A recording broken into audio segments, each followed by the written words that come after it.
We have a lot of wildlife at our house. Nothing out of the ordinary for this part of the world, of course, but still nice to see. There's a pair of cardinals who regularly visit our bird feeders, for instance, and I've come across and have been careful not to disturb at least 2 eastern box turtles. We have the usual birds and squirrels and fireflies, thank you, Donna, and evidently some burrowing creatures living under our lawn, but most of all, we have spiders. We have lots of spiders. In fact, it's debatable whether we need to decorate the outside of our house for Halloween when we could just let the spiders have at it. Now, my daughter is afraid of spiders and any number of other creepy crawlies and small buzzy things. That's not unusual for a child her age. I was certainly afraid of spiders too when I was young, and it's not like I want to snuggle with them now either. But in trying to help our daughter overcome her fear, or in trying at least not to make it worse, my wife and I are being extra careful about our own attitudes towards spiders. It helps that this fall we've had at least 3 orb weaver zipper spiders string their webs up around our house. They're big garden spiders with the classic cobweb design, plus a zigzag of thicker silk down the middle of it.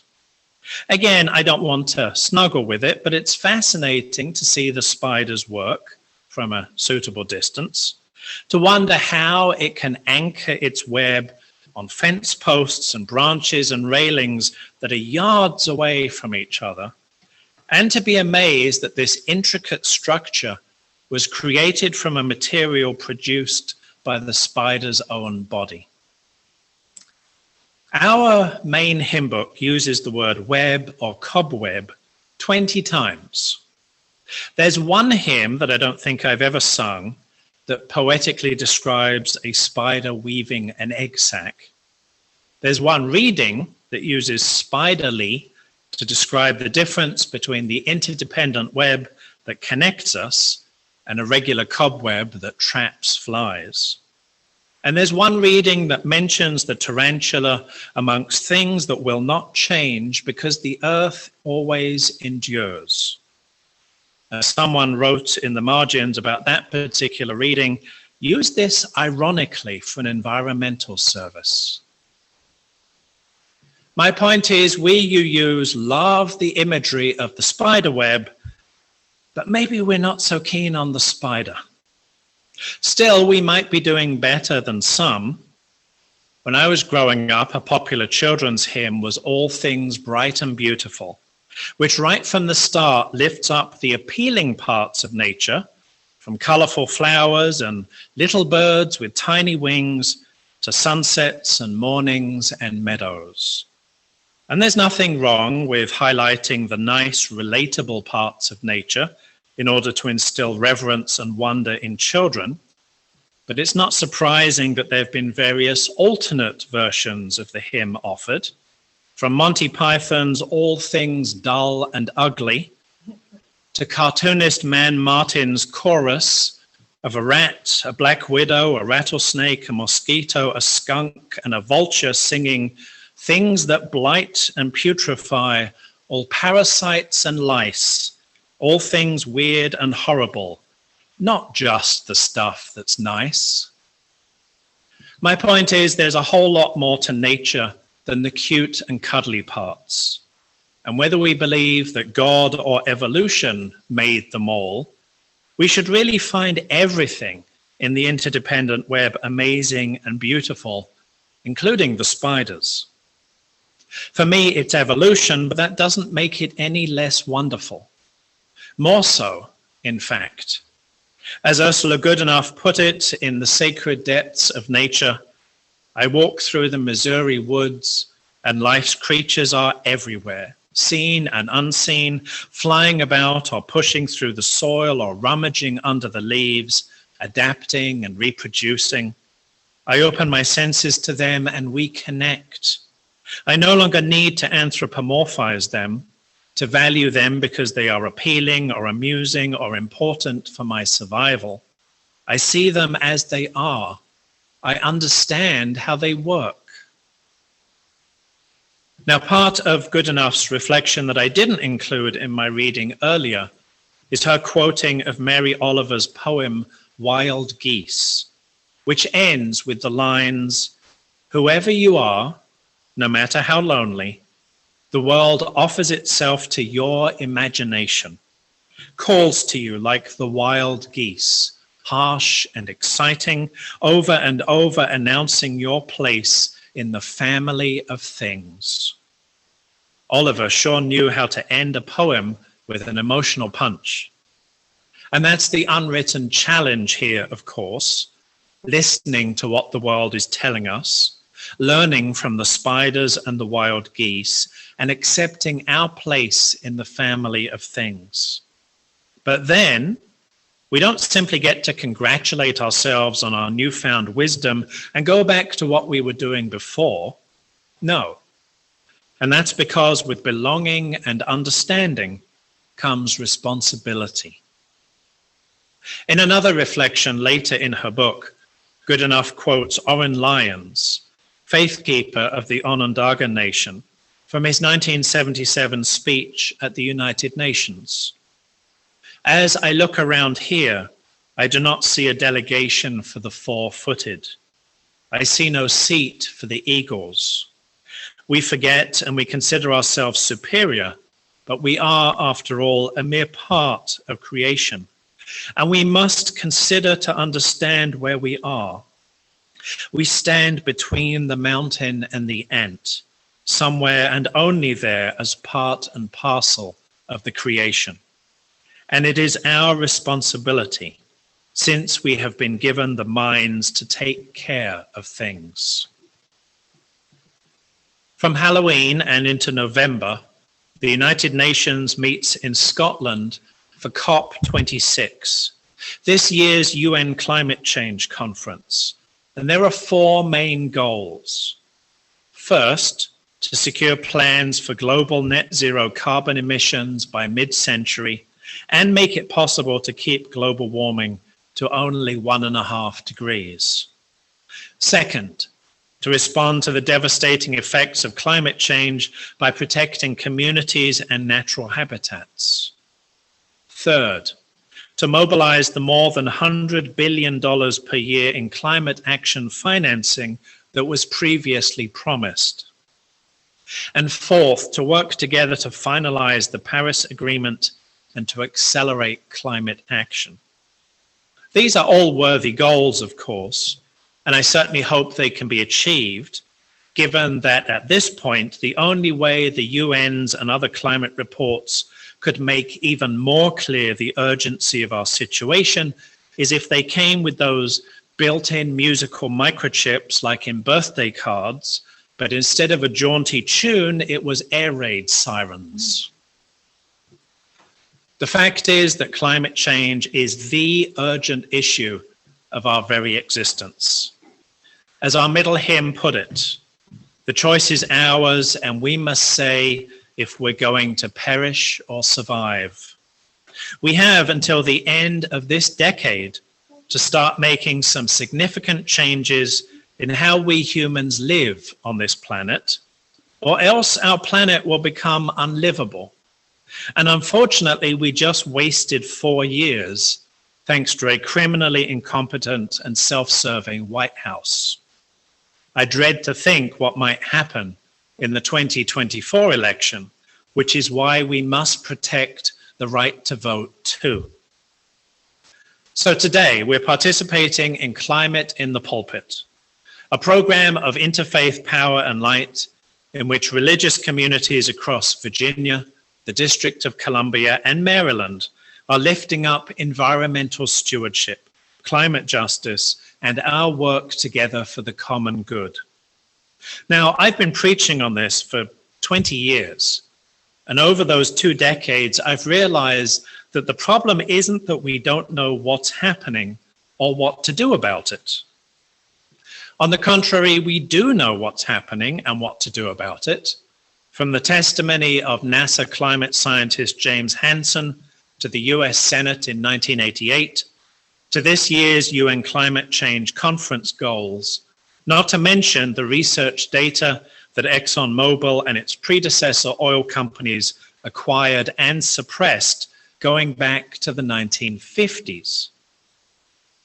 Now, the problem is that we humans still think of ourselves as separate from nature, outside of nature, and thus somehow immune from what happens to nature, all evidence to the contrary.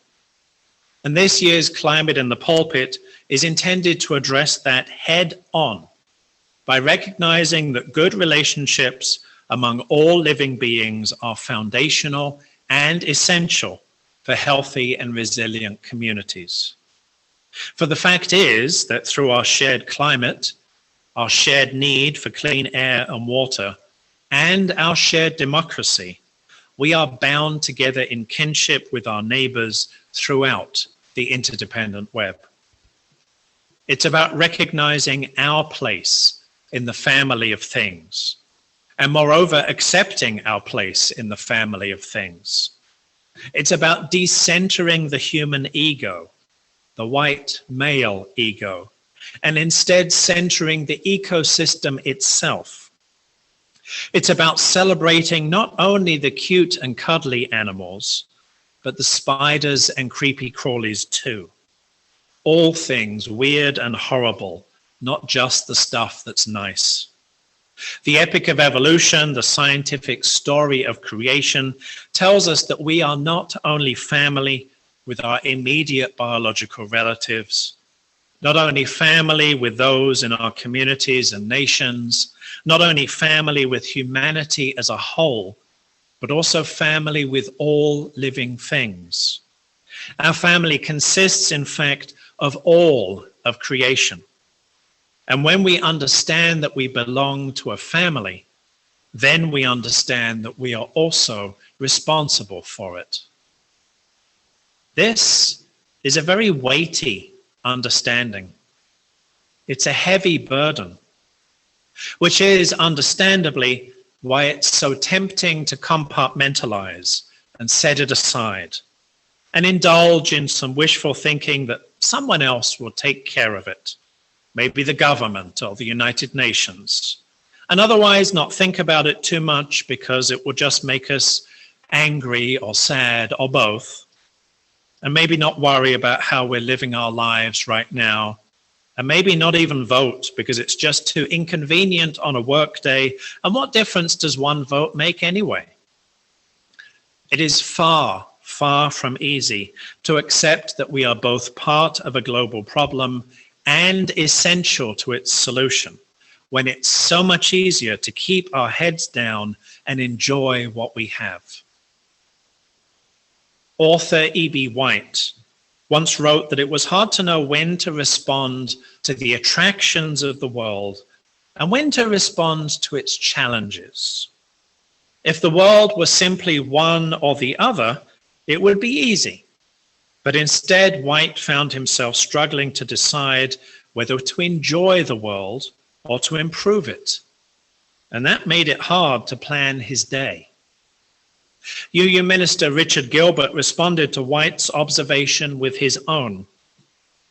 I rise in the morning torn between the desire to save the world or to savor it, to serve life or to enjoy it, to savor the sweet taste of my own joy or to share the bitter cup of my neighbor, to celebrate life with exuberant step or to struggle for the life of the heavy laden. What am I to do when the guilt at my bounty clouds the sky of my vision? When the glow which lights my every day illumines the hurting world around me? Do I savor the world or do I save it? God of justice, if such there be, take from me the burden of my question. What is that, you say? To save, one must serve. To savor, one must save. that one will not stand without the other? Forgive me, in my preoccupation with myself, in my concern for my own life, I had forgotten. Gilbert asks, do I savor the world or do I save it? And the answer is an enthusiastic both. The answer is always both. We can't really enjoy the world unless we're also improving it. And there's no point improving the world unless we enjoy it too. Our world is fascinating and wonderful and amazing and beautiful, and we are right to enjoy it and savor it. And we have damaged the interdependent web of all existence that is the one and only source of our sustenance and survival. And we must heal it and save it. And yet, it's still fascinating and wonderful and amazing and beautiful. It's both. It's always both. Here's one easy way you can do both. Part of this Climate in the Pulpit is about encouraging everyone to vote. There are state elections coming up on November 2nd, but you can vote early, now through October 30th, at your local registrar's office. If you requested a mail-in ballot, make sure that it's postmarked by Election Day, and remember that this year you need a witness signature on the ballot. We are bound together in kinship with our neighbors throughout the interdependent web, not only through our shared climate and our shared need for clean air and water, but through our shared democracy too.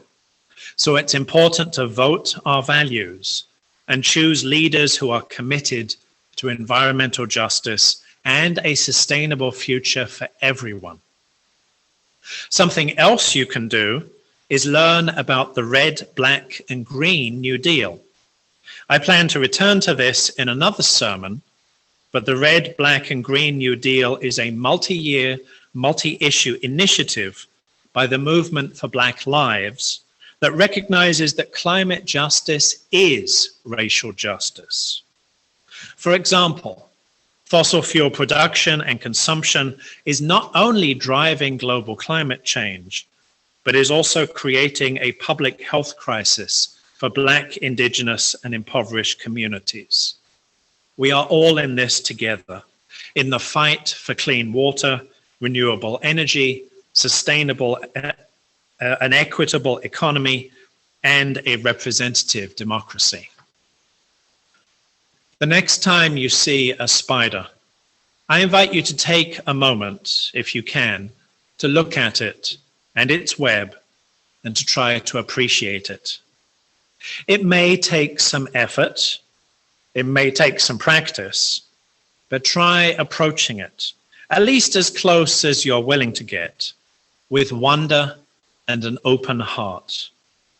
There's a reason we think of existence itself as a great web, where a change in the tension of a single strand can be felt everywhere else. But there's also a lesson for us, that we are not separate from the web, but of it, that we are the web, and so is our neighbor, and so is the spider, and so is the mountain and the ant. We are the web, and the web is us, all of us, bound together in kinship in every direction we look. And so we are anything but alone. We are family. May we always remember that it is so.